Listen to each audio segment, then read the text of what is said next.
কোন কোন জিনিসের দাম সস্তা হচ্ছে আর কোন কোন জিনিসের দাম বাড়ছে কি বললেন কেন্দ্রীয় অর্থমন্ত্রী, আপনারা শুনলেন। সাধারণ মানুষের কি প্রতিক্রিয়া দেখুন। একটা পজিটিভ যেটা আমার মনে হলো যে বিদেশ থেকে যে সমস্ত ড্রাগসগুলো ইম্পোর্ট করা হয় আমাদের দেশে জীবনদায়ী ওষুধ ব্যবহার বানানোর জন্য, যেমন ক্যান্সার কিওর করার ওষুধ, তো এটা শোনা যাচ্ছে যে ইম্পোর্ট ট্যাক্সটা অনেকটা কমে যাবে। তো তাতে আশা করি এই সমস্ত ওষুধগুলোর দাম কমবে এবং প্রচুর মানুষ উপকৃত হবেন, কারণ ক্যান্সার তো এখন ঘরে ঘরেই দুর্ভাগ্যজনকভাবে দেখা যায়। তো দাম কমলে সবার উপকার হবে। আর একটা যেটা শুনলাম পজিটিভ লাগলো সেটা হচ্ছে যে ইলেকট্রনিক্স যে সেক্টর, সেখানে শুনছি ইনভেস্টমেন্ট অনেক বেশি করা হবে। তো এখন ডিজিটাল এজের যুগ, গ্রাম শহর সবাই আর কি প্রচুর ইলেকট্রনিক্স গুডস ব্যবহার করছেন, কিনছেন। তো এই সেক্টরটা উন্নতি করলে আশা করি ওভারঅল সবার ভালো হবে। ভগবানপুরে আরএসএস এর শতবর্ষ অনুষ্ঠান, সেই অনুষ্ঠানের পরে সন্ন্যাসীদের ওপর হামলার অভিযোগ। আরএসএস এর শতবর্ষ উপলক্ষে আয়োজিত অনুষ্ঠান এবং সেই অনুষ্ঠানে সন্ন্যাসীদের ওপর হামলার অভিযোগ।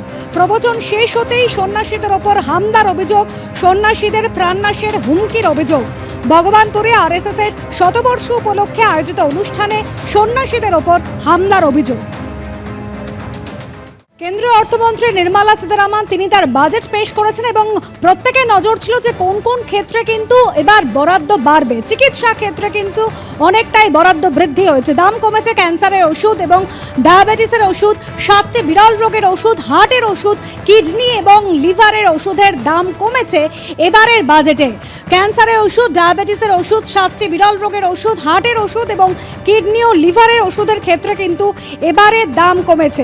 ক্যান্সারের 17টি ওষুধ, ব্লাড সুগারের ওষুধ এবং 17টি ক্যান্সারের ওষুধের আমদানি শুল্ক কমিয়েছে এবারে কেন্দ্রীয় অর্থমন্ত্রী, এবং যে দাম কমেছে তাতে কিন্তু সাধারণ মানুষের অনেকটাই উপকার হবে এমনই মনে করছেন বিশেষজ্ঞ মহল।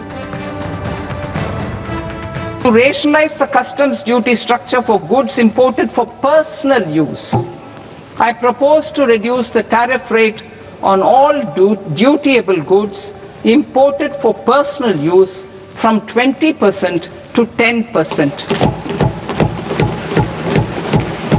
To provide relief to patients, particularly those suffering from cancer, I propose to exempt basic customs duty on 17 drugs or medicines. I propose also to add 7 more rare diseases for the purposes of exempting import duties on personal imports of drugs, medicines and food for special medical purposes used in their treatment. এই ওষুধগুলো সাধারণত আমাদের দেশে কোনো Pharma company আমার জানা নেই তৈরি করে। সাধারণত এগুলো ওয়েস্টার্ন কান্ট্রিজের, ইউএসএ বা ইউরোপিয়ান কোম্পানি থেকে আসে। এখন চায়নাও প্রোডাকশন করেছে, আসছে। কমানো হলো ওষুধের, দেখা গেল যে ওষুধের দাম কিন্তু কমলো না। ঘটনাচক্রে কোম্পানিগুলো দামটা বাড়িয়ে দিয়ে জিএসটিটা কমিয়ে মোরলের সেম প্রাইসিং কাউকে দিতে পারছি না এবং সম্ভবও নয়। এত কোটি মানুষের ট্রিটমেন্ট সরকার ফ্রি কখনোই দিতে পারবে না। সরকারের এই সদিচ্ছা যদি থাকে যে দামটা কমিয়ে করা যায়, তাহলে সেই সদিচ্ছাটাকে আমি সাধুবাদ জানাচ্ছি এবং এটা যেন প্রত্যেকে সেই বেনিফিটটা পায় এটাও দেখতে হবে। সেই প্রত্যেকে কিনতে হচ্ছে, এটা যেন না হয়। এবিপি আনন্দ, এগিয়ে থাকে, এগিয়ে রাখে।